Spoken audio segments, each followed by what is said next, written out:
নমস্কাৰ বন্ধু বান্ধৱীসকল, মই ধনজিৎ কলিতা পোনপ্ৰথমে আপোনালোক সকলোকে বহুত স্বাগতম জনাইছোঁ আৰু বন্ধুসকল লৈ আহিছোঁ আপোনালোকৰ মাজলৈ অহাকালিৰ তৃতীয় বৰ্গৰ লিখিত পৰীক্ষাটোৰ বাবে গণিতৰ যি আমি ফাইনেল ৰিভিজন প্ৰশ্নকাকত আলোচনা কৰি আছোঁ তাৰে শেষৰটো পাৰ্ট আজি লৈ আহিছোঁ আৰু যথেষ্ট গুৰুত্বপূৰ্ণ প্ৰশ্ন কেইটামান আজি পুনৰ আপোনালোকৰ সৈতে আলোচনা কৰিবলৈ ওলাইছোঁ। মই আশা কৰিছোঁ আপোনালোকে সকলোৱে ভিডিঅ'টো চাই ভাল পাব। বন্ধুসকল, যদি আপোনালোক কোনোৱে মোৰ আগৰ পাৰ্টসমূহ চোৱা নাই, অৰ্থাৎ এই চিৰিজটোৰ আগৰ পাৰ্টসমূহ যদি আপোনালোক কোনোৱে চোৱা নাই তেতিয়াহ'লে সকলোৱে আগৰ পাৰ্টসমূহ চাই ল'ব, কিয়নো প্ৰতিটো পাৰ্টেই ইয়াতে ক্ৰনলজিকেল বেছ সজোৱা হৈছে। লগতে বন্ধুসকল, যদি আপোনালোকে এই চিৰিজটোত আগবঢ়োৱা প্ৰশ্নসমূহৰ PDF নোটছখিনি বিচাৰে তেতিয়াহ'লে আপোনালোকে মোৰ টেলিগ্ৰাম চেনেলৰ পৰা লৈ ল'ব পাৰিব। টেলিগ্ৰাম চেনেলৰ লিংক এই ভিডিঅ'টোৰ ডেছক্ৰিপশ্যন বক্সত দিয়া আছে, লগতে এই ভিডিঅ'টোৰ কমেণ্টত গৈ পিন কমেণ্টৰ পৰা আপোনালোকে লৈ ল'ব পাৰিব। বন্ধুসকল, এতিয়া আমি পোনে আগবাঢ়িছোঁ আজিৰ ভিডিঅ'টোৰ প্ৰথমটো প্ৰশ্নৰ মাজলৈ আৰু ইয়াতে প্ৰথমটো প্ৰশ্ন কি লোৱা হৈছে যে a shopkeeper makes his goods 30% above his cost price but allows a discount of 10% at the time of sale, his gain is. তো আমাক ইয়াতে প্ৰশ্নটোত কি কৈছে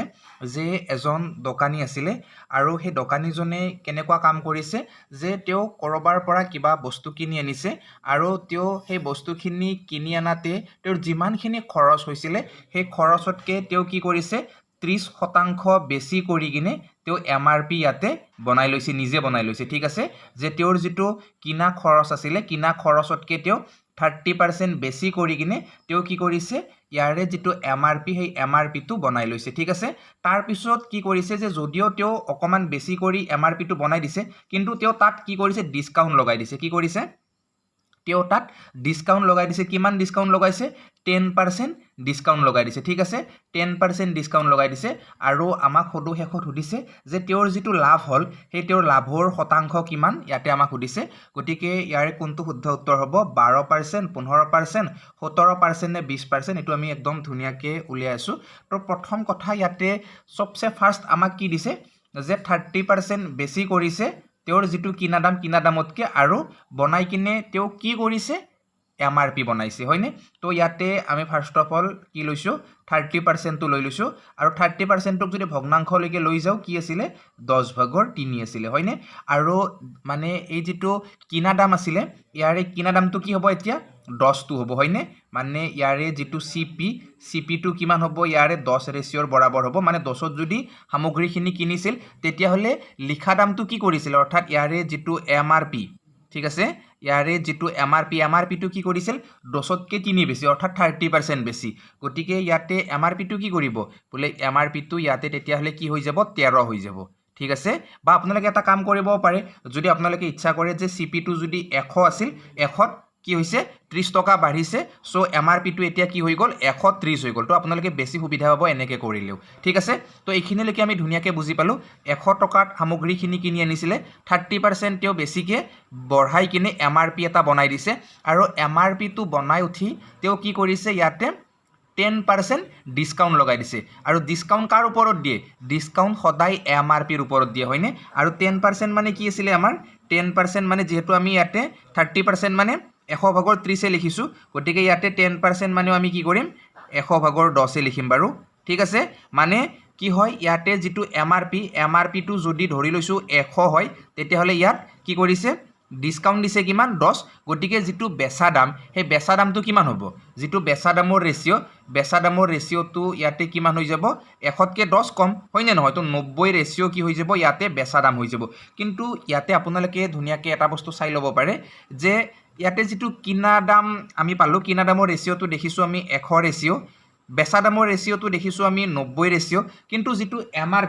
MRPটো ইয়াতে আমি কেনেকুৱাকৈ দেখিছোঁ দুটা ৰেচিঅ' দেখিছোঁ, হয়নে? কিন্তু দুটা ৰেচিঅ'টো হ'ব নোৱাৰে। MRPনো কেনেকৈ দুটা ৰেচিঅ' হ'ব? এটা ৰেচিঅ' হ'ব লাগিব। এতিয়া আমি কি কৰিব লাগিব পোনপ্ৰথমে সেই দুটা ৰেচিঅ'ক আমি এটা বনাই ল'ব লাগিব। ঠিক আছে, যদি আপোনালোকে এতিয়া 130টো আৰু 100টো এটাই বনাই ল'ব লাগে তেতিয়াহ'লে কেনেকৈ বনাব? ইহঁতৰ LCMটো আপোনালোকে লৈ ল'ব পাৰে। ঠিক আছে, তো 130 আৰু 100ৰ আপোনালোকে যদি লসাগুটো লয় তেতিয়াহ'লে ইয়াতে লসাগু ল'লে আপোনালোকে কি কৰিব পাৰে এটা ধুনীয়াকৈ শূন্য কমাই ল'ব পাৰে দুয়োটাৰে। তো কমাই লোৱাৰ পিছত এটা কাম কৰকচোন, আপোনালোকে গোটেইকেইটাৰে এটা শূন্য কমাই দিয়ক। তো গোটেইকেইটাৰ পৰাই আমি এটা শূন্য কমাই লৈছোঁ। তাৰপিছত ইয়াতে 13 আৰু 10ৰ যিটো লসাগু সেইটো কিমান হৈ যাব 100 30 হৈ যাব ঠিক আছে 13 আৰু 10 ৰ লখাগুটো আমি কিমান লৈছো 130 লৈ লৈছো ইয়াতে তাৰ পিছত এতিয়া আপোনালোকে চাওক যে 13 টো আমি কি বনাইছো 130 বনাইছো আৰু 10 টো আমি 130 বনাইছো 13 টো 130 বনোৱাৰ লগে লগে 13 ৰ লগত কি পূৰণ দিছো 10 পূৰণ দিছো গতিকে এই 10 টোৰ লগত আমি কি পূৰণ দিব লাগিব 10 পূৰণ দিব লাগিব তো 10 10 গুণ কিমান হ'ব ইয়াতে 100 হ'ব অৰ্থাৎ কিনা দামৰ ৰেচিঅটো আমি কিমান পালো 100 পালো আৰু ইয়াতে 10 ৰ লগত আমি কিমান পূৰণ দিছিলো 130 কৰিবলৈ 13 পূৰণ দিছিলো গতিকে 9 টোৰ লগত আমি এতিয়া কি পূৰণ দিব লাগিব 13 পূৰণ দিব লাগিব তো 13 9 গুণ কিমান হ'ব ইয়াতে যদি আমি চাও তেতিয়াহলে 13 9 গুণ হ'ব আমাৰ 117 হয়নে বস্তুখিনি আমি ধুনিয়াকে গম পালো এতিয়া যে আমি ফটো শেষত ইয়াতে কি দেখা পালো যে যেটো বস্তু আছিল বা যেটো সামগ্ৰী আছিল সামগ্ৰীখিনিৰ মানে যেটো কিনা দাম হেতু 100 আছিল যেটো লিখিত মূল্য বা যেটো এমআরপি হেতু 130 কৰি দিছিলে মানুহজনে আৰু বেচিছিলে কিহত 117ত বেচিছিলে ঠিক আছে গতিকে এতিয়া আমি ইয়াতে ধুনিয়াকে গম পাই যাম যে আমাক সুধিছে কি তেওঁৰ লাভৰ শতাংশ লাভ কোড হয় লাভ সদায় কিনা দাম আৰু বেচা দামৰ ওপৰত হয় 100 টকাত কিনি কিনে 117 টকাত বেচিছে তাৰ মানে কি ইয়াতে তেওঁৰ 17% লাভ হৈছে ঠিক আছে কিমান লাভ হৈছে 17% লাভ হৈছে মানে 3 নম্বৰ অপচনটো ইয়াৰে শুদ্ধ উত্তৰ ক্লিয়াৰলি বুজি পাইছে নে সকলোৱে এবাৰ আমি ইয়াৰে পিছৰ প্ৰশ্নটোৰ মাজলৈ আগবাঢ়িছো গুৰুত্বপূৰ্ণ প্ৰশ্ন হয় বাৰু এই প্ৰশ্নটো ইয়াতে কি কৈছে যে 1 গ্ৰাম 1 কিলোগ্ৰামৰ কিমান শতাংশ 1 গ্ৰামটো 1 কিলোগ্ৰামত কিমান থাকে 1000 গ্ৰাম থাকে ন 1000 গ্ৰামৰ কিমান শতাংশ উঠিছে গতিকে একদম সহজ হয় আপোনালোকে 100% পূৰণ কৰি দিয়ক এনসাৰ পাই যাব কিমান শতাংশ 0.1 শতাংশ 1 নম্বৰ অপচনটোৱে ইয়াৰে শুদ্ধ উত্তৰ হয়নে এইবাৰ আপোনালোকে ধুনিয়াকে চাব ইয়াৰ পিছৰ প্ৰশ্নটো গুৰুত্বপূৰ্ণ প্ৰশ্ন হয় এই প্ৰশ্নটো আমাক ইয়াতে এলসিএম উলিয়াব দিছে তিনটা সংখ্যা এটা এটো সংখ্যা এটা এটো সংখ্যা আৰু এটা এটো সংখ্যা গোটেইটা সংখ্যাৰ ইয়াতে পাৱাৰ দিয়া আছে সো যদি আমি এনেকুৱা সংখ্যাৰ এলসিএম উলিয়াব লাগে এলসিএম উলিয়ালে কি কৰিব লাগিব ইয়াতে কি সংখ্যা আছে আমি হেকেটা চাব লাগিব বলে 2 আছে 3 আছে 5 আছে 7 আছে আৰু 11 আছে হয়নে এইকেইটাই আছে এতকেটো বেলেগ সংখ্যা নাই বলে নাই তো এতিয়া আপোনালোকে হাইয়েস্ট পাৱাৰ কেটা ইয়াতে ল'ব লাগিব 2 ৰ হাইয়েস্ট পাৱাৰ কোড আছে ইয়াতে বলে 4 আছে 3 ৰ হাইয়েস্ট পাৱাৰ কোড আছে ইয়াতে 3 আছে হয়নে এটোত আছে 3 5 ৰ হাইয়েস্ট পাৱাৰ কোড আছে ইয়াতে এটোত আছে 5 4টা 7 ৰ হাইয়েস্ট পাৱাৰ ইয়াতে আছে নেকি দুটা আৰু 11 ৰ হাইয়েস্ট পাৱাৰ এটাই আছে বাৰু 11 গতিকে ইয়াতে উত্তৰ এইটোই হ'ব 2 to the power 4 3 square 5 to the power 4 7 square 11 মানে সি নম্বৰ অপচন ইয়াতে দেখিছেনে আপোনালোকে তো ইয়াৰে এটো কি হ'ব শুদ্ধ উত্তৰ অৰ্থাৎ এলসিএম আমি এনেকে উলিয়াব লাগিব আৰু যদি আপোনালোকক কয় বলে এইচসিএফ উলিয়াব লাগে তো এইচসিএফ উলিয়াব দিলে আপোনালোকে উলিয়াব পাৰিব এইচসিএফ উলিয়াব দিলে কি কৰিব লাগিব তিনিওটাতে থাকা কমন নাম্বাৰ কেটা আপোনালোকে ল'ব লাগিব তো ইয়াতো 2 আছে ইয়াতো 2 আছে ইয়াতো 2 আছে তো 2 টো ল'ব লাগিব ইয়াতো 3 আছে ইয়াতো 3 আছে ইয়াতো 3 আছে 3 টো আপোনালোকে ল'ব লাগিব ইয়াতো 5 আছে ইয়াতো 5 আছে ইয়াতো 5 আছে আপোনালোকে 5 টো ল'ব লাগিব ঠিক আছে ইয়াত বাহিৰে কিন্তু আপোনালোকে বেলেগ ল'ব নোৱাৰে কাৰণ লাষ্টৰটো 2 3 5ত বাহিৰে বেলেগ আৰ নাই গতিকে এই কেইটাৰ আপোনালোকে কি কৰিব লাগিব আটাইতকৈ কম পাৱাৰ থাকাটো ল'ব লাগিব তো 2 ৰ আটাইতকৈ কম পাৱাৰ কোড আছে এইটোত আছে 2 এটা গতিকে 2 এটাই থাকিব 3 ৰ কম পাৱাৰ কোড আছে প্ৰথমটোত আছে এটাই 3 গতিকে ইয়াতে এটাই 3 থাকিব 5 তো এটাই আছে ইয়াতে ন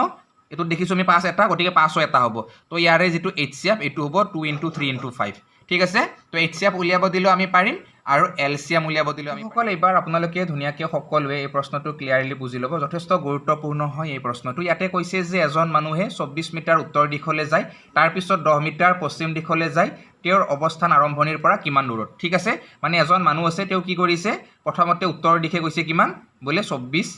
হয়নে 24 মিটাৰ গৈছে তাৰ পিছত তেওঁ পশ্চিম দিশে কিমান আহিছে বলে পশ্চিম দিশে আহিছে তেওঁ 10 গতিকে এতিয়া তেওঁ আৰম্ভণিৰ পৰা শেষলৈকে এই এতিয়া বৰ্তমান যেটো বিন্দুত আছে এখিনি তেওঁৰ দূৰত্ব আমাক সুধিছে তো দেখিছো আমি ধুনিয়াকে যে এখিনি কি হৈছে এটা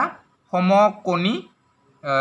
ইয়াতে ত্ৰিভুজৰ নিচিনা ধুনিয়াকে হৈ গৈছে এটো সমকোণ আছে ইয়াতে হয়নে নহয় তো আমি যদি এটোৰ এতিয়া এইডাল উলিয়াব যাও এইডাল দেখাত ত্ৰিভুজৰ অতিভুজডাল যেন হৈছে হয়নে নহয় তো এটা কাম কৰক আপোনালোকে ধুনিয়াকে ইয়াতে যে দুটা মান দিয়া আছে মান দুটা ৰেচিও উলিয়াই লওক 2 ৰে দুটাকে কাটিব পাৰিব 2 ৰে 10ক যাব 5 বাৰ 2 ৰে কিমান যাব 24ক 12 বাৰ যাব তো আমি ৰেচিও হিচাপে কিমান পাইছো 5 আৰু 12 গটিকে আমি এটা বস্তু জানো যে ইয়াতে যেহেতু পাইথাগোৰাছৰ ধৰ্ম ব্যৱহাৰ হ'ব গটিকে 5 স্কয়াৰ যোগ 12 স্কয়াৰ ইকুৱেল কি হ'ব এডালৰ স্কয়াৰৰ সমান হ'ব ইতালে আমি x বুলি ধৰিছো বাৰু x স্কয়াৰ তো ইয়াতে x স্কয়াৰৰ ভ্যালু উলিয়াব লাগিলে কিমান 5 5 গুণ 25 12 12 গুণ 144 দুটা যোগ কৰিলে 169 পাম তো x ৰ ভ্যালু আমি কিমান পাম 13 পাম ঠিক আছে তো x ৰ ভ্যালু আমি কিমান পালো 13 পালো যেহেতু এই ভাগে আমি 2 ৰে হৰণ কৰিছিল গতিকে 13 টোক আমি কি কৰিব লাগিব 2 ৰে পূৰণ দিব লাগিব 13 দুগুণ কিমান হ'ব 26 হ'ব তো ইয়াৰে উত্তৰ আমি পাই গলো ধুনিয়াকে লাষ্টৰ অপচনটো ঠিক আছে তাৰপিছত এইবাৰ আমি আহিছোঁ ইয়াৰে পিছৰ প্ৰশ্নটোৰ মাজলৈ বহুত বেছি গুৰুত্বপূৰ্ণ প্ৰশ্ন হয় ইয়াতে কৈছে যে দুজন পুৰুষ আৰু তিনিজন ল'ৰাই এটা কাম 10 দিনত কৰিব পাৰে মানে ইয়াতে দুজন পুৰুষ আৰু যদি তিনিজন ল'ৰা লগ হয় এই কামটো কৰাতে কেইদিন লাগিব 10 দিন লাগিব একে সমান কামটো ইয়াতে কি বুলি কৈছে যে যদি তিনিজন পুৰুষ আৰু দুইজন ল'ৰাই কৰে মানে এবাৰ যদি পুৰুষটো ইয়াতে তিনিজন হয় আৰু ল'ৰা যদি এবাৰ ইয়াতে দুইজন হয় তেতিয়াহ'লে কামটো কৰাতে 8 দিন সময় লাগে কিমান লাগে 8 দিন সময় লাগে ঠিক আছে বস্তুখিনি ধুনীয়াকৈ বুজিছে ন ইয়ালৈকে আমি যিখিনিলৈকে কৰিলোঁ ইয়াতে আমাক প্ৰশ্নটো দিয়া আছিলে দুইজন মানুহ তিনিজন ল'ৰাই কামটো 10 দিনত কৰে আৰু সেই একেইটো কাম তিনিজন মানুহ আৰু দুইজন ল'ৰাই কেইদিনত কৰে 8 দিনত কৰে তো আমাক সুধিছে যে ইয়াতে দুইজন পুৰুষ আৰু একজন ল'ৰাই কামটো কেইদিনত কৰিব ঠিক আছে তো সেইটো আমি ধুনীয়াকৈ উলিয়াম তো ইয়াতে প্ৰথমতে আমি কি কৰিব লাগিব ল'ৰা আৰু মানুহৰ আমি ৰেচিঅ'টো ধুনীয়াকৈ গম পাব লাগিব তো ইয়াতে ধুনীয়াকৈ চাওক আপোনালোকে ধুনীয়াকৈ ইয়াতে পূৰণ কৰি লওক 2 10 গুণ কিমান হ'ব 20 তো 20টা মানুহ যোগ কিমান হ'ব ইয়াতে 3 10 গুণ 30টা ল'ৰা হ'ব সমান ইভাগে 8 3 গুণ কিমান হ'ব 24টা পুৰুষ যোগ 2 8 গুণ কিমান হ'ব 16টা ল'ৰা হ'ব ঠিক আছে এইখিনিলৈকে বুজি পাইছে ধুনীয়াকৈ আপোনালোকে এতিয়া চাওক আপোনালোকে একে একে সাইজৰ বালে একে একে কৰি লওক ইভাগৰ 20টো যদি সিভাগে লৈ যায় বিয়োগ হ'ব 24ৰ পৰা 20 বিয়োগ হ'লে কেইটা 4টা মানুহ ইভাগে থাকি যাব হয়নে আৰু ইভাগৰ 16টো যদি ইভাগে লৈ আহে ইভাগে হয়তো বিয়োগ হ'ব 30ৰ পৰা 16 গ'লে কিমান থাকিব বোলে 14টা ল'ৰা থাকিব অৰ্থাৎ আমি ইয়াতে কি গম পালোঁ 4টা মানুহ মানে 14টা ল'ৰা তো 2টা মানুহ মানে কিমান হ'ব 7টা ল'ৰা হ'ব হয়নে নহয় তো এই ৰেচিঅ'টো আমি ধুনীয়াকৈ গম পাব লাগিব যে যেতিয়া 2টা মানুহ কাম কৰিব তেতিয়া 7টা ল'ৰাৰ বৰাবৰ কাম কৰিব ঠিক আছে এইখিনিলৈকে বুজি পাইছোঁ তো প্ৰথমতে 2টা মানুহ কাম কৰিছে ইয়াতে তো 2টা মানুহে কিমানৰ বৰাবৰ কাম কৰিছে 7টা ল'ৰাৰ সমান কাম কৰিছে ঠিক আছে অলৰেডি ইভাগে 3টা ল'ৰাও আছে তো 2টা মানুহে 7টা ল'ৰাৰ সমান কাম কৰিছে আৰু ইভাগে 3টা ল'ৰা আছে তো টোটেল কিমান 10টা ল'ৰা হৈ গ'ল ইয়াতে তো 10টা ল'ৰাই কামটো কেইদিনত কৰিছে 10 দিনত কৰিছে ঠিক আছে 10টা ল'ৰাই যেতিয়া কামটো কৰিছে তেতিয়া কেইদিন লাগছে ইয়াতে 10 দিন সময় লাগিছে আমাক কৈছে যে এতিয়া দুইজন পুৰুষ আৰু একজন ল'ৰাই কামটো কৰিলে কিমান দিন সময় লাগিব তো দুইজন পুৰুষ হ'লে কেইজন ল'ৰা হ'ব ইয়াতে দুইজন পুৰুষ হ'লে 7জন ল'ৰা এইখিনি জেগাত 7জন ল'ৰা হৈ গ'ল আৰু ইভাগে একজন ল'ৰা কৈছে টোটেল কিমান 8জন ল'ৰাই যদি এতিয়া কামটো কৰে কিমান দিন লাগিব তো ইয়াতে এইখিনি সমান কিমান হ'ব বোলে ইয়াতে 8জন ল'ৰা কিমান দিন সময় লাগিছে নাজানো সো আমি ইয়াতে x দিন ৰাখি দিছোঁ ঠিক আছে এইখিনি কিমান হ'ব ইয়াতে বৰাবৰ সমান হৈ যাব তো এতিয়া আপোনালোকে ধুনীয়াকৈ কৰিব পাৰে ইভাগৰ বি কেনচেল কৰি দিয়ক তাৰপিছত ইভাগে এতিয়া কাম কৰক যে x উলিয়াব লাগিলে 10 10 গুণ 100 হয়নে নহয় 100ক 8ৰে হৰণ কৰি দিয়ক এনসাৰ আপোনালোকে পাই গ'ল ইয়াতে কিমান হ'ব উত্তৰ 100ক যদি আপোনালোকে 8ৰে হৰণ কৰি কিমান হ'ব 12.5 হ'ব হয়নে তো 12.5টো আমি পাই গ'লোঁ ইয়াৰে উত্তৰ যে 12.5 দিন ইয়াতে সময় লাগিব মানে লাষ্টৰ যিটো অপশ্যন আছে এইটো শুদ্ধ উত্তৰ তো এনেকুৱা ধৰণৰ প্ৰশ্ন পৰীক্ষাত আহিব পাৰে আহিলে যাতে কাৰোৰে প্ৰশ্নবিলাক ৰৈ নাহে তাৰ বাবে সকলোৱে ধুনীয়াকৈ যত্ন কৰিব মই আশা কৰিছোঁ সকলোৱে ধুনীয়াকৈ বুজি পাইছে এবাৰ আগবাঢ়িছোঁ ইয়াৰে পিছৰ প্ৰশ্নটোৰ মাজলৈ এবাৰ আপোনালোকে ধুনীয়াকৈ সকলোৱে চাব যে ইয়াতে আমাক কি কৈছে 7 ভাগৰ 5 9 ভাগৰ 4 11 ভাগৰ 6 5 ভাগৰ 2 আৰু 4 ভাগৰ 3 ভগ্নাংশ কেইটাৰ ভিতৰত আটাইতকৈ ডাঙৰ আৰু আটাইতকৈ সৰু ভগ্নাংশটোৰ মাজৰ পাৰ্থক্য সুধিছে ঠিক আছে তো ভগ্নাংশবোৰ ইয়াতে আমাক কিমান দিছে প্ৰথমতে দিছে ইয়াতে 7 ভাগৰ 5 তাৰপিছত দিছে আমাক 9 ভাগৰ 4 তাৰপিছত দিছে আমাক 11 ভাগৰ 6 তাৰপিছত দিছে আমাক কিমান বোলে 5 ভাগৰ 2 তাৰপিছত দিছে আমাক কিমান বোলে ইয়াতে 4 ভাগৰ 3 এইকেইটা ভগ্নাংশ দিছে তো ইয়াৰে কোনটো ডাঙৰ কোনটো সৰু আমি কেনেকৈ গম পাম তো যদি আমি ভগ্নাংশবোৰ পাৰ্চেণ্টেজলৈকে নিব পাৰোঁ তেতিয়াহ'লে আমি পটকৈ গম পাই যাম তো মই পাৰ্চেণ্টেজ টেবুল আপোনালোকক আগতে দি থৈ দিছোঁ 7 ভাগৰ 5 মানে কিমান আছিলে বোলে 71.42% হয়নে নহয় তাৰপিছত 9 ভাগৰ 4 মানে কি আছিলে বোলে 44.44% তাৰপিছত 11 ভাগৰ 6 মানে কিমান আছিলে বোলে 54.54% হয়নে 5 ভাগৰ 2 মানে কি আছিলে বোলে 40% তাৰপিছত 4 ভাগৰ 3 মানে কিমান আছিলে বোলে 75% তো দেখিছে আপোনালোকে ধুনীয়াকৈ ফটাফট উলিয়াব পাৰিছে তো ইয়াৰে আটাইতকৈ ডাঙৰ কোনটো 75টো আটাইতকৈ সৰু কোনটো বোলে 40টো গতিকে আমি গম পালোঁ যে এই 4 ভাগৰ 3টো আটাইতকৈ ডাঙৰ ভগ্নাংশ 5 ভাগৰ 2টো আটাইতকৈ সৰু ভগ্নাংশ গতিকে ইয়াতে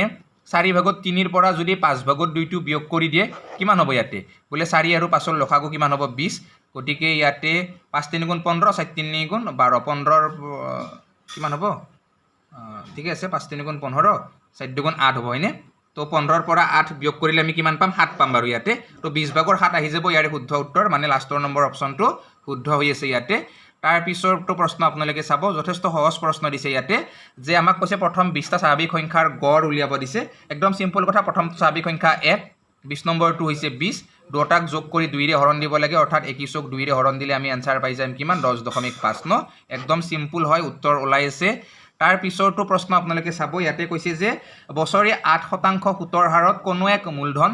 2 বছৰৰ সৰল সুত আৰু চক্ৰবৃদ্ধি সুতৰ পাৰ্থক্য আমাক কৈছে 80 টকা তেতিয়া হলে মূলধন কিমান হ'ব তো একদম সিম্পল কথা যে যদি আমাক এতে ৰেটটো 8% দিয়া থাকে তেতিয়া হলে 2 বছৰত সিম্পল ইন্টারেস্ট কিমান হ'ব এসআই কিমান হ'ব 8 2 গুণ 16% পাই যাব ঠিক আছে তাৰ পিছত কম্পাউণ্ড ইন্টাৰেস্ট কিমান পাব 2 বছৰৰ বাবে কম্পাউণ্ড ইন্টাৰেস্ট হ'ব ইয়াতে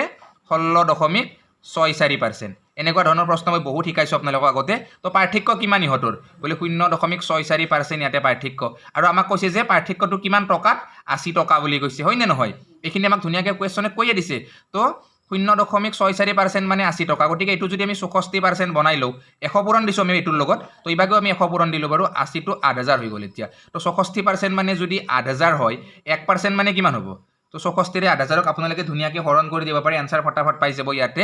125 মান পাই যাব ঠিক আছে তাৰ পিছত 1% মানে যদি 125 হয় 100% মানে এতিয়া কি হ'ব বলে 100% মানে ইয়াতে আমি পাই গলো কিমান 12500 কিমান বলে 12500 অৰ্থাৎ ইয়াৰে 3 নম্বৰ অপচন শুদ্ধ ঠিক আছে বুজি পাইছে ক্লিয়াৰলি আপোনালোকে তো এনেকুৱা ধৰণে আপোনালোকে কৰিব আগত এনেকুৱা ধৰণৰ প্ৰশ্ন আমি বহুবাৰ কৰি আছো যেহেতু ৰিভিজন হয় সিৰিজটো গতিকে ইয়াতে এবাৰ আমি অকমান কমকে এক্সপ্লেইন কৰিছো তথাপি মই আশা কৰিছো আপোনালোকে ধুনিয়াকে সকলোৱে বুজি পাইছে এবাৰ আমি আগবাঢ়িছো ইয়াৰে পিছৰ প্ৰশ্নটোৰ মাজলে বন্ধুসকল এবাৰ আপোনালোকে ধুনিয়াকে সকলোৱে এই প্ৰশ্নটো চাব বহুপদৰ পৰা ইয়াতে প্ৰশ্নটো লোৱা হৈছে আমাক কৈছে যে এই ৰাশিটোৰ পৰা ইয়াতে বিয়োগ কৰিব দিছে গতিকে আমি যদি ধুনিয়াকে বিয়োগ কৰো কাৰ পৰা বিয়োগ কৰিব দিছে এই সৰু ৰাশিটো এই ডাঙৰ ৰাশিটোৰ পৰা বিয়োগ কৰিব দিছে গতিকে আমি ডাঙৰ ৰাশিটো প্ৰথমতে ইয়াতে লিখি লম 7x square minus 4xy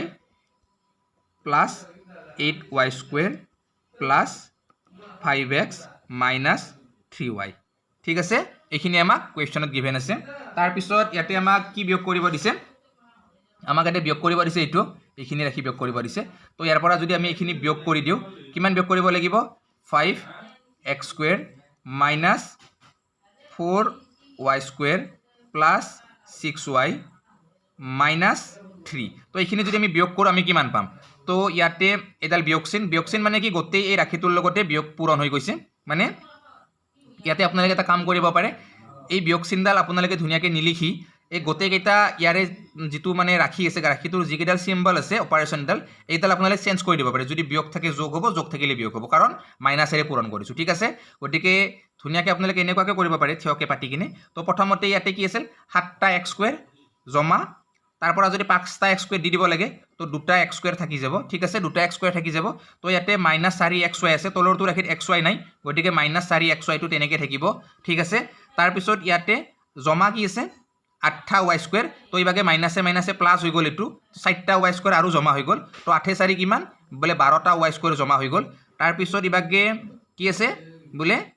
5x তলত আছে নেকি x থকা ৰাখি নাই ন গতিকে ইয়াতে 5x তো 5x এ আপোনালোকে ধুনিয়াকে ৰাখিব লাগিব বেলেগ একো কৰিব নালাগে ইবাগে মাইনাসত আছে আপোনাৰ 3টা y আৰু ইবাগে মাইনাসে প্লাসে মাইনাস হৈ গল 6টা y গতিকে -3টা y আৰু -6টা y টোটাল -9টা y আৰু ইবাগে মাইনাসে প্লাস হৈ গল প্লাস তো কিমান হৈ গল এতে 3 হৈ গল হয়নে লাষ্টত প্লাস কিমান বলে 3 ঠিক আছে তো আমি গম পাই গলো ইয়াৰে आंसर 3 নম্বৰটো নে খতমত হল নেকি 3 নম্বৰটো ঠিক আছে 12x square minus 9 বাৰু 2 নম্বৰ অপচনটো ইয়াতে শুদ্ধ উত্তৰ ঠিক আছে 2 নম্বৰ যেটো অপচন আছে 2 নম্বৰ অপচনটো ইয়াৰে কি হ'ব শুদ্ধ হ'ব ঠিক আছে ক্লিয়াৰ হৈছে সকলোৰে তো এবাৰ আপোনালোকে চাব ইয়াতে আমাক স্কয়াৰ ৰুট উলিয়াব দিছে কাৰ বলে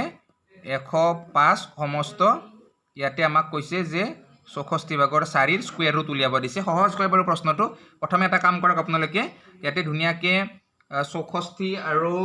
105 আপোনালোকে ধুনিয়াকে পূৰণ কৰক তাৰ লগত আপোনালোকে 4 টো একেলগে যোগ কৰি দিয়ক কিমান পাব আপুনি এখিনি কৰিলে 6724 পাব ঠিক আছে তাৰ পিছত এখিনিক আপোনালোকে কি কৰিব লাগিব ইয়াতে 64 হৰণ কৰিব লাগিব আৰু এটো যেটো স্কয়াৰ ৰুট উলিয়াব দিছে আপোনালোকে স্কয়াৰ ৰুটটো উলিয়াই দিব এনেকুৱাকে ঠিক আছে তো ইয়াৰে যদি আপোনালোকে ধুনিয়াকে স্কয়াৰ ৰুটটো উলিয়াই তেতিয়ালে কি হ'ব স্কয়াৰ ৰুট উলিয়াৰ লগে লগে 64 টো আড হৈ যাব আৰু ইবাগে 7224 টো কিমান হ'ব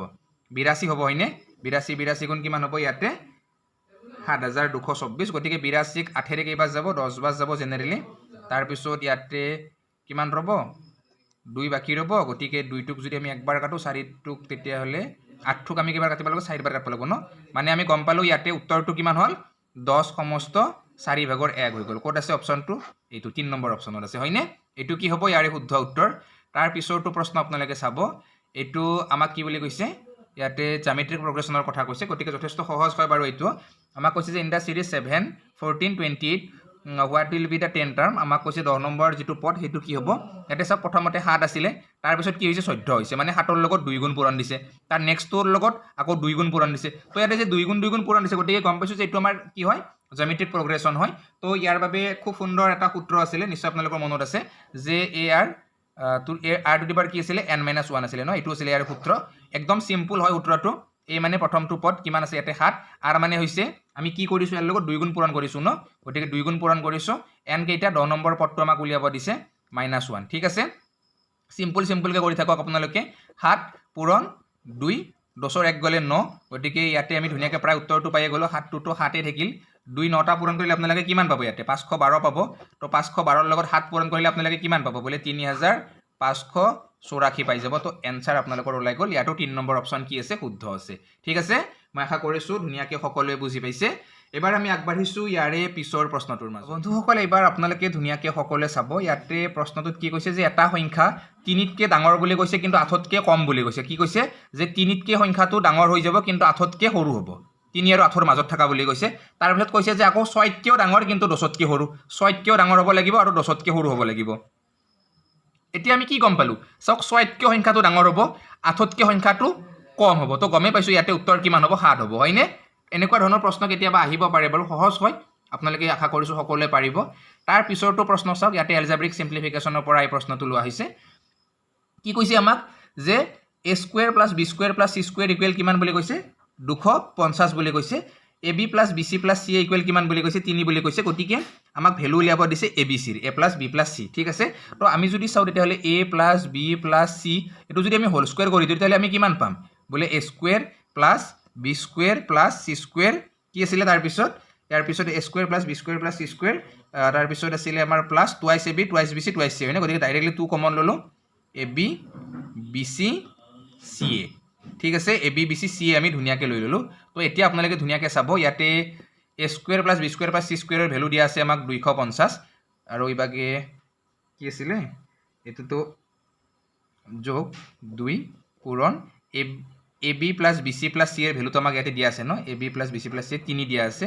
সো আমি ধুনিয়াকে গম পাই গলো এখানে কিমান হ'ব 250 আৰু 3 দুগুণ 6 গতিকে 256 পালো এটো কাৰ ভ্যালু পালো a + b + c হোল স্কয়াৰৰ ভ্যালু পালো ঠিক আছে তো আমাক তো হোল স্কয়াৰৰ ভ্যালু নালাগে আমাক লাগে কি a +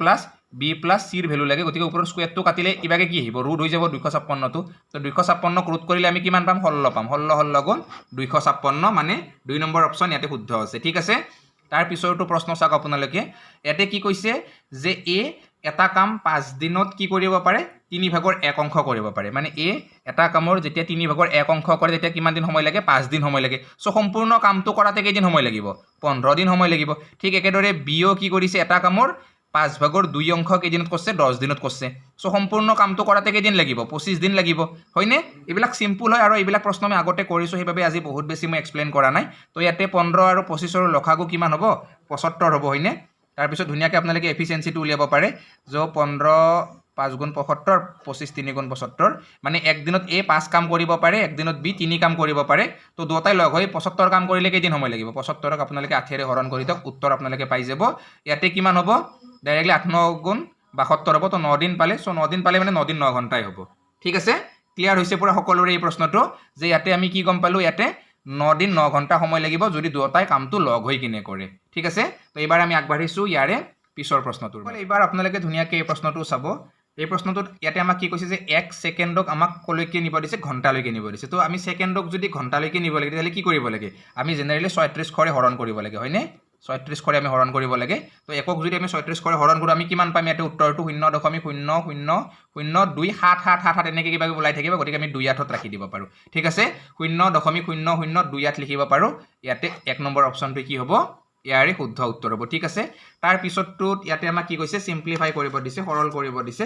আমি যদি এখিনি সৰলীকৰণ কৰো তেতিয়া হলে ইয়াতে আমি মানটো কিমান পাম ইয়াতে আমাক কি দিছে যে 16 - 8 দিছে হয়নে তাৰ পিছত পূৰণ 4 বিয়োগ 12 হৰণ 4 পূৰণ 9 যোগ 7 হয়নে এখিনি দিছে আমাক ইয়াতে যোগ 7 টো ইবাগে গুছি গল ওকে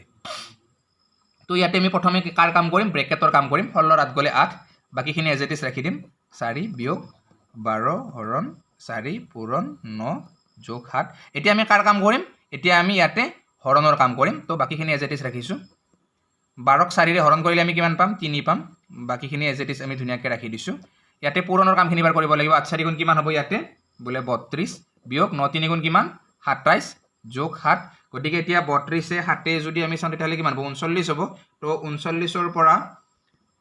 ৰ পৰা যদি আমি 27 টো বিয়োগ কৰো কিমান পাম 12 পাম ন তো এনসাৰ ইয়াতে আমাৰ 12 আহি যাব শুদ্ধ উত্তৰ তাৰ পিছৰটো প্ৰশ্ন চাব আপোনালোকে এই প্ৰশ্নটো হ'ব আজিৰ ভিডিওটোৰ শেষৰটো প্ৰশ্ন ইয়াতে আমাক কৈছে যে এৰ যেটো ইনকাম হেতু বিটকে 20% বেছি সো 20% মানে কি আছিল আমাৰ 5/1 আছিল ঠিক আছে তো এৰ আই বিটকে 20% বেছি তো বিৰ যদি ইনকামটো ইয়াতে 5 হয় এৰ কিমান হ'ব 5তকে 1 বেছি সো ইয়াতে এৰ যেটো ইনকাম এৰ ইনকামটো কিমান হ'ব 6 হ'ব তো আমাক কৈছে যে বিৰ যেটো ইনকাম এতকে কিমান কম যে বিৰ যেটো ইনকাম 5 টু 6তকে কিমান কম বলে 1 কম কাটকে বলে 6তকে গটিকে 6/1ক যদি আমি পার্সেন্টেজলৈকে লৈ যাও কিমান আছিল 16.66% হয়নে তো ইয়াতে এইটো উত্তৰ শুদ্ধ হ'ব গটিকে মই আশা কৰিছো সকলোৱে ধুনিয়াকৈ বুজি পাইছে বহুকেইটা গুৰুত্বপূৰ্ণ প্ৰশ্ন আমি এই সিৰিজটোৰ জৰিয়তে আলোচনা কৰিলো আমি 50টা অতিকে গুৰুত্বপূৰ্ণ প্ৰশ্ন আমি এই যেটো ৰিভিজন মানে সিৰিজ আছিল ৰিভিজন সিৰিজৰ জৰিয়তে আলোচনা কৰিলো টপ 100 কোৱেশ্চন বুলি আমি এটা এক্সট্ৰা সিৰিজ কৰিছো তাত আমি 100টা অতিকে গুৰুত্বপূৰ্ণ প্ৰশ্ন আলোচনা কৰিছো লগতে দুখন আৰ্হি প্ৰশ্ন কাকতো মই আপোনালোকলৈ আগবঢ়াইছো যি দুখনত 10টা 20টা অতিকে গুৰুত্বপূৰ্ণ প্ৰশ্ন আপোনালোকলৈ আগবঢ়োৱা হৈছে গতিকে সৰ্বমুঠ 170টা প্ৰশ্ন আপোনালোকলৈ এই সিৰিজ কেইটাৰ জৰিয়তে আগবঢ়োৱা হৈছে গতিকে মই আশা কৰিছো সকলোৱে ধুনিয়াকৈ এইখিনিৰ পৰা উপকৃত হ'ব পাৰিব